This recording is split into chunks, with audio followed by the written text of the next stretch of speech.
प्रभु महान नाम धन्यवाद हो। प्रभु आम को सुंदर अवकाश देते वाक्य शुणा से प्रभु को धन्यवाद दिए। प्रभु आम को पुणी थे अवकाश देले जीवंत वाक्य कार्य साधक वाक्य शुणा प्रभु को नाम प्रशंसा हो, प्रभु को नाम गौरव हो। विशेषकर परमेश्वर वाक्य आम समस्त आत्मिक आहार अटे।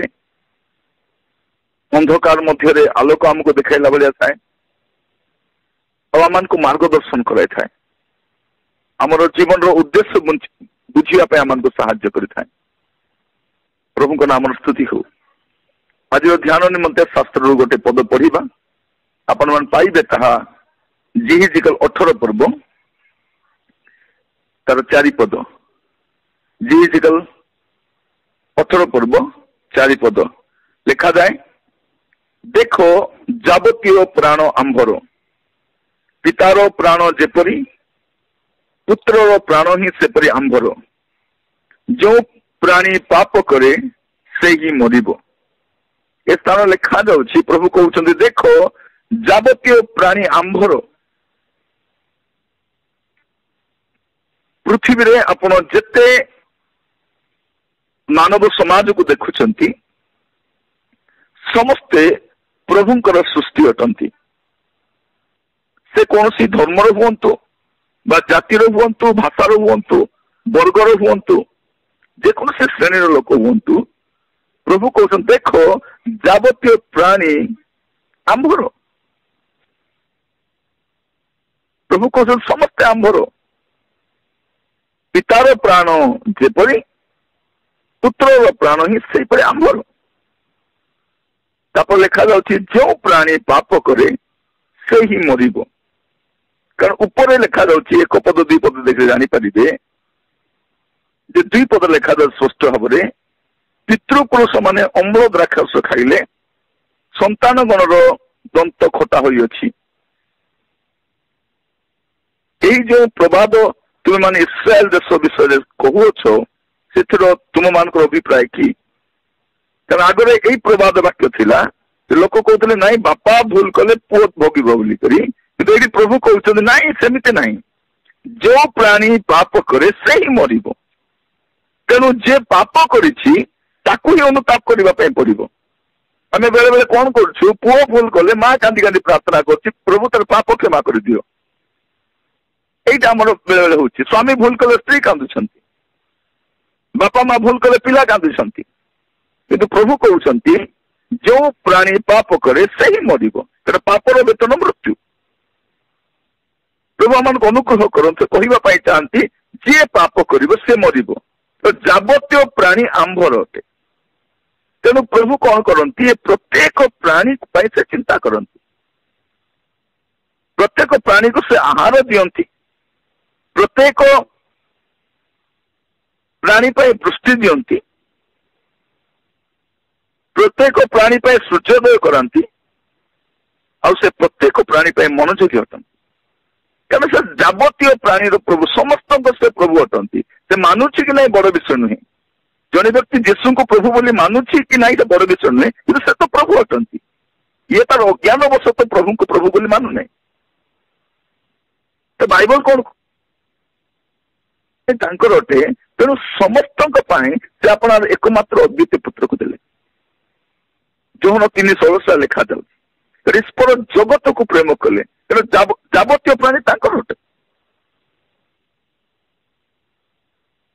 तो जेपरी जे कहीं तांकर विश्वास करे से भी नष्ट न हो अनंत जीवन प्राप्त हुए। से कथा लिखा जाए जाबतीय प्राणी आंभर अटे। प्रिय भाई बहन मैंने आप मन रखु समुदाय प्राणी प्रभुंकर अटंती। जे पाप करिब से मरिब, किंतु जे अनुतप्त हेब जे जे निजे मन अनुताप मो माँ काम आसब ना, बापार अनुताप पुओ काम आसब ना, मुझे प्रायश्चित करें से व्यक्ति को अनुताप करने पड़ो। प्रत्येक को उद्धार प्रत्येक को पाइबा पड़ो। दंड समस्त को प्रत्येक को पाइबा पड़ो। प्रत्येक जन को प्रभु जो विचार करेंगे से समय पुओ पाई बापा को विचार करेंगे नहीं, माँ पाई झील को विचार करेंगे नहीं। प्रत्येक को आपण आपण कर्म अनुसार विचारित होगा पड़ो। प्रभु कहते जावतीय प्राणी आंभर से कौन कर पुत्र को पठेले। प्रिय भाई भौणी मान प्रभु नाम गौरव जे परमेश्वर मान सुंदर अवकाश देती आज वाक्य शुणा समस्ते प्रभु अटंती, समस्त को प्रभु ही सृष्टि करिसंती, आमे समस्ते ताहांकर रचना हटू।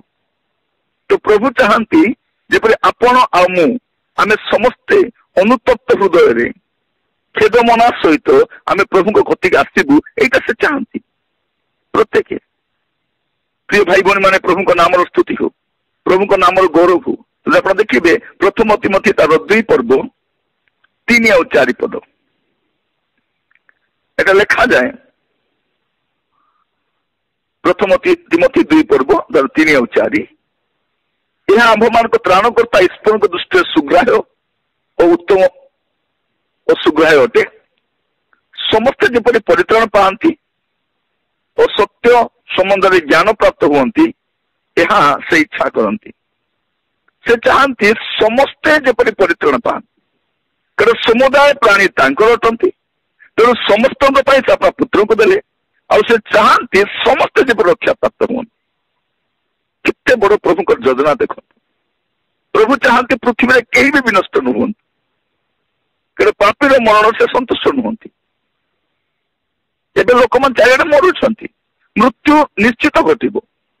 कई बयस प्राप्त हेले मर, किए रोग में मर, कि एक्सीडेंट मर, कि केमिति भाव में मरुची, कि भाव में मरुची, सेटा हूँ सब बड़ विषय। प्रिय भाई भौणी माने प्रभु को नाम स्तुति हो। प्रभु आज वाक्य द्वारा आम समस्त कथा होती, कारण से आमको निर्माण करिसंती और से चाहती केही जेपरि विनष्ट न हुंतु, कारण जावतीय प्राणी तांकर अटंती। तेणु से अपना पुत्र को पठेइछंती और से चाहती समस्ते जेपरि रक्षा प्राप्त हुंती। प्रिय भाई भौणी माने भाभी देखंतु प्रभुकर केते बड़ योजना समुदाय मानव जाति निमंते बृहत योजना जेपरि केही मध्य विनष्ट न हुंती। आमे अनेक भावुछु कहीं प्रभु दुष्ट मान को अपना दंड दौना, दुष्ट मान को प्रभु नष्ट कर दियंतु, पृथ्वी में शांति आसु। यदि प्रभु दुष्ट मान को संहार करेंगे पृथ्वी में किए बंची रहिबो? एपरि धार्मिक व्यक्ति किए अच्छी जे भूल करना। तेणु प्रभु अपेक्षा करुछंती जेपरि समस्त रक्षा प्राप्त हूँ, समस्त पवित्र जीवन काटंतु। एटा प्रभुकर योजना अटे। सुसमाचार समस्त शुणा दरकार। प्रिय भाई भौणी मान प्रभु मान को अनुग्रह करंतु। यदि आप देखिए द्वितीय पितर 3 पर्व तार 9 पद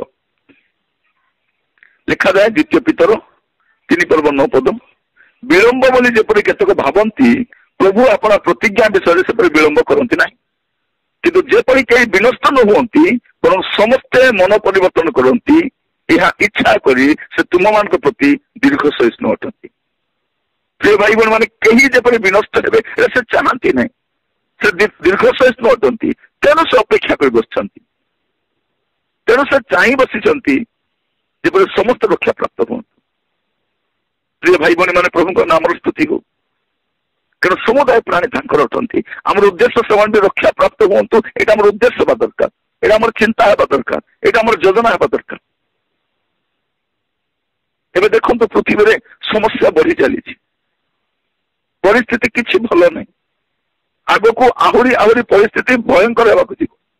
प्रभु जीशु ख्रीष्ट आगमन जो पाखे आसो देखो आम ख्रीस्टियान माने जीशु ख्रीष्ट द्वितीय आगमन प्रस्तुत होचु, किंतु एबे पर्यंत लोक माने जीशु प्रथम आगमन कथा शुणी ना। एबे मध्य से जानी ना जीशु ही एकमात्र परमेश्वर। एबे पर्यंत से जानी ना से ही एकमात्र सृष्टिकर्ता। लोक मैंने देखो केमी परिस्थिति अच्छा।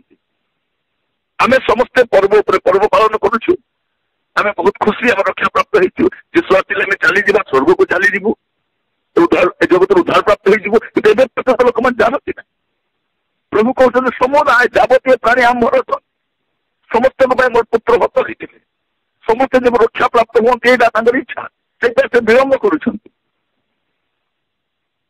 प्रिय भाई भौणी माने ଯଦି ଆପଣ ଲୁକ 21 ପର୍ବ ଦେଖିବେ ସେଠି କେତେଟା ବିଷୟ ଆପଣ କହିବା ପାଇଁ ଚାହେଁ ଯେ ପ୍ରଭୁ ଯୀଶୁ ଖ୍ରୀଷ୍ଟଙ୍କର ଆସିବା ପୂର୍ବରୁ ପୃଥିବୀର ପରିସ୍ଥିତି କେମିତି ଥିବ।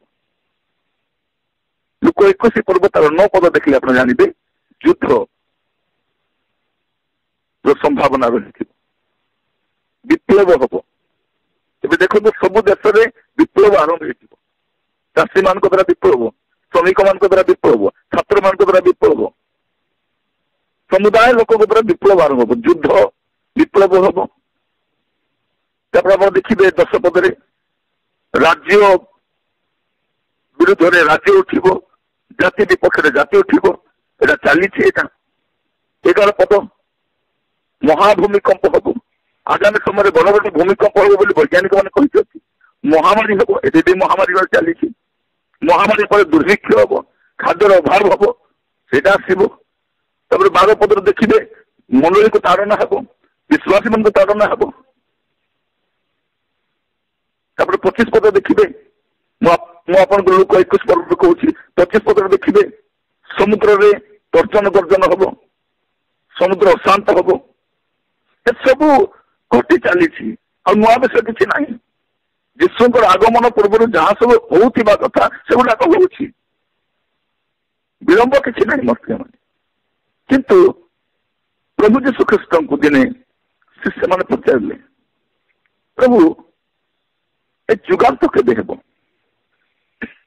ଯୁଗାନ୍ତ କେବେ ହେବ? ଆପଣ ଦେଖିବେ ମାଥ୍ୟୁ ତାର 24 ପର୍ବ 3 ପଦରେ ଲେଖାଯାଉଛି, ପରେ ସେ ଜିତ ପର୍ବତ ଉପରେ ବସନ୍ତେ ଶିଷ୍ୟମାନେ ତାହାଙ୍କ ଛାମୁକୁ ଗୋପନ ରାଶି ପଚାରିଲେ, ଏସବୁ କେବେ ଘଟିବ? ପୁଣି ଆପଣଙ୍କ ଆଗମନ ଓ ଯୁଗାନ୍ତର ଲକ୍ଷଣ କଣ ତା ଆମମାନଙ୍କୁ କୁହନ୍ତୁ। ପ୍ରଭୁ ଯୀଶୁ ସେଇ ସବୁ କଥା କହିଲେ ଯେ ଆପଣ ଲୁକ 21 ଦେଖୁଛନ୍ତି, ମାଥ୍ୟୁ 24 ସେଇ କଥା ଦେଖିବେ। ସମାନ ସମାନ ଘଟଣା ଲେଖାଯାଉଛି। କିନ୍ତୁ ସେ ଗୋଟେ ବିଶେଷ କଥା କହିଲେ, ତା 14 ପଦରେ ଦେଖିବେ ଆପଣ ମାନେ। କଣ ସେଟା? ଯେ ଏହି ରାଜ୍ୟର ସୁସମାଚାର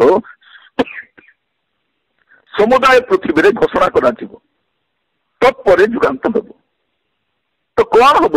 ଯେ ଏଇ ସୁସମାଚାର ଘୋଷଣା କରାଯିବ। ପ୍ରଭୁ ଆମମାନଙ୍କୁ ଅନୁଗ୍ରହ କରନ୍ତୁ। ଗୋଟେ ସୁସମାଚାର ଘୋଷଣା ହେବାର ବାକି ଅଛି। ତେଣୁ ପ୍ରଭୁ ଚାହାନ୍ତି ଯେ ଯାବତୀୟ ପ୍ରାଣୀ ରକ୍ଷା ପ୍ରାପ୍ତ ହେବାର ଅଛି, ସମସ୍ତେ ସୁସମାଚାର ଶୁଣିବାର ଅଛି, ସେ ଉଦ୍ଧାର କଥା ଶୁଣିବାର ଅଛି। ତେଣୁ ବିଳମ୍ବ ହଉଛି। ତେଣୁ ପ୍ରଭୁ ଚାହାନ୍ତି ସମସ୍ତେ ରକ୍ଷା ପ୍ରାପ୍ତ ହୁଅନ୍ତୁ। ସେ ଦୀର୍ଘଶ୍ୱାସ ଅନେଇଛନ୍ତି। ତେଣୁ ସେ ପବିତ୍ରାତ୍ମାକୁ ବି ପଠେଇଲେ। ପବିତ୍ରାତ୍ମା କାହିଁକି ଆସିଲେ? ଯେପରି ଆପଣ ମୁଁ ପ୍ରଭୁଙ୍କର କଥା କହିବା ପାଇଁ ସାହସୀ କରବୁ, ସାକ୍ଷୀ ହେବା ପାଇଁ ସାହସୀ କରବୁ, ସାକ୍ଷ୍ୟ ଦେବା ପାଇଁ ସାହସୀ କରବୁ। ଦୁଃଖ ତାଡ଼ନା ଆସିଲେ ମଧ୍ୟ ଆମେ ସ୍ଥିରରେ ରହିବୁ। ଏସବୁର ସାହାଯ୍ୟ କରିବା ପାଇଁ ପବିତ୍ରାତ୍ମା ମାନଙ୍କୁ ଦିଆଯାଇଛନ୍ତି। ପ୍ରିୟ ଭାଇ ଭଉଣୀ ମାନେ, ପ୍ରଭୁ ମାନଙ୍କୁ ଅନୁଗ୍ରହ କରନ୍ତୁ। ଆଜି ଏ ବାକ୍ୟ ଶୁଣିବା ସମୟରେ ଆମେ ସମସ୍ତେ ପ୍ରାର୍ଥନା କରିବା। ପ୍ରତ୍ୟେକଙ୍କୁ କହିବା ପାଇଁ ଚାହେଁ, ପ୍ରତ୍ୟେକଙ୍କୁ କହିବା ପାଇଁ ଚାହେଁ। ପ୍ରଭୁ କହୁଛନ୍ତି, ପିତାର ପ୍ରାଣ ଯେପରି ପୁତ୍ରର ପ୍ରାଣ ହିଁ ସେପରି ଆମର। ଯେଉଁ ପ୍ରାଣୀ ପାପ କରିବ ସେଇ ମରିବ। ଆପଣ ଅନ୍ୟ ପାଇଁ ପ୍ରାର୍ଥନା କରନ୍ତୁ, କିନ୍ତୁ ଅନୁତପ୍ତ ହିଁ ସେ ବ୍ୟକ୍ତିକୁ ଫେରିବା ପାଇଁ ପଡିବ।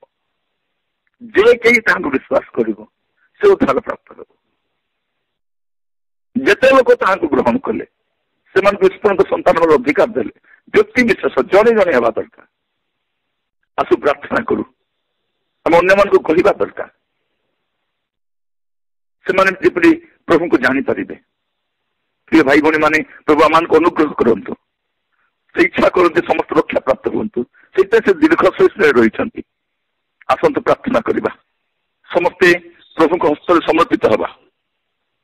ତେଣୁ ଯେ ପାପ କରିବ, ଯେଉଁ ପ୍ରାଣୀ ପାପ କରିବ ସେ ମରିବ। ଅବଶ୍ୟ ଦଣ୍ଡ ଅଛି, କିନ୍ତୁ ଉଦ୍ଧାର ପାଇବା ନିମନ୍ତେ ଖ୍ରୀଷ୍ଟ କ୍ରୁଶାର୍ପିତ ହୋଇଛନ୍ତି। ସେ ଚାହାନ୍ତି ସମସ୍ତେ ରକ୍ଷା ପ୍ରାପ୍ତ ହୁଅନ୍ତୁ। ତେଣୁ ଦୀର୍ଘଶ୍ୱାସରେ ଅନେଇଛନ୍ତି ସେ। ମୋର ପ୍ରିୟ ମାନେ, ଯୁଗାନ୍ତ ଦିନେ ହେବ, ତାର ଲକ୍ଷଣ ସବୁ ଆମେ ଦେଖୁଛୁ। ପୃଥିବୀର ପରିସ୍ଥିତି ଦିନକୁ ଦିନ ଅତି ଭୟଙ୍କର ହେବା ପାଇଁ ଯାଉଛି। ଆଗାମୀ ସମୟ ଗୁଡ଼ିକ ସମ୍ଭାବନା ଆହୁରି ବଢିବ। ଏପରି ଏକ ଘଡ଼ିସନ୍ଧି ମୁହୂର୍ତ୍ତରେ ଆପଣଙ୍କୁ ମୁଁ କହିବା ପାଇଁ ଚାହେଁ, ଆସୁ ସମର୍ପିତ ହଉ। ଆମର ପରିବାର, ଆମର ପିଲାମାନେ, ଆମର ପରିଜନ ସମସ୍ତେ ଯେପରି ବ୍ୟକ୍ତିଗତ ଭାବରେ ପ୍ରଭୁଙ୍କୁ ଜାଣିବେ, ବ୍ୟକ୍ତିଗତ ଭାବରେ ପ୍ରଭୁଙ୍କୁ ଗ୍ରହଣ କରିବେ, ଏହା ବଡ଼ ବିଷୟ ଅଟେ। ଚକ୍ଷୁ ବନ୍ଦ କରିବା, ପ୍ରାର୍ଥନା କରିବା ପାଇଁ ଯିବା।